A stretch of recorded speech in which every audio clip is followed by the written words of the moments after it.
Ang intense ng mga kaganapan ngayon sa abot kamay na pangarap sapagkat hindi magtatagumpay ang masamang pinaplano ni Moira. Dito nga ay maililigtas ni Annalyn si Dax sa planong pagpatay sa kanya ng hitman, kaya naman ay makokonsensya na nga si Dax at aamin na ito kila Annalyn at Lynette. Samantala ay galit na susugudan nila Aling Susan at Diyosa sa kulungan itong si Moira, upang kamprontahin ito dahil sa ginawa niyang ang pag-utos sa hitman na patayin si Dax kasama ang mag-inang Annalyn at Lynette. Sobrang ikakagulat naman ni Moira ang gagawing pagsampal ng napakalakas sa kanya ni Aling Susan at magmamang-maangan pa nga ito sa kanyang ginawang pag-utos sa hitman.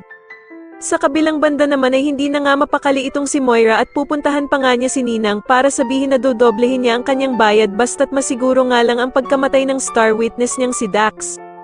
Dito nga ay magkakaharap na sila Dax at ang hitman ni Ninang kaya naman ay gagawin niyang panangga si Annalyn at kakaladkarin niya nga ito palayo.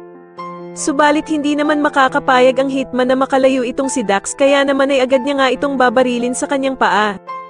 Habang nagsasalita naman ang hitman ay agad na makakaisip ng paraan si Dax at mahahawakan nga niya sa leeg ang hitman kaya naman ay mabibitawan nito ang kanyang baril na mapupunta naman kay Annalyn.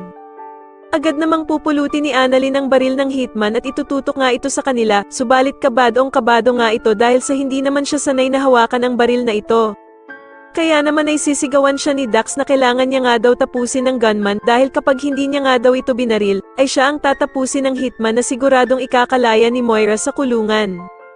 Sa tingin niyo dapat na nga bang hindi na makalaya ang bruhang si Moira sa kulungan at mabulok na ito dito habang buhay? Mas lalo na nga talagang nagiging exciting ang mga susunod na kaganapan kaya naman ay mas lalo pa nating abangan ang mas lalong gumigandang abot kamay na pangarap. Maraming salamat po sa inyong panonood at sana po ay masubscribe niyo ako. Maraming salamat po.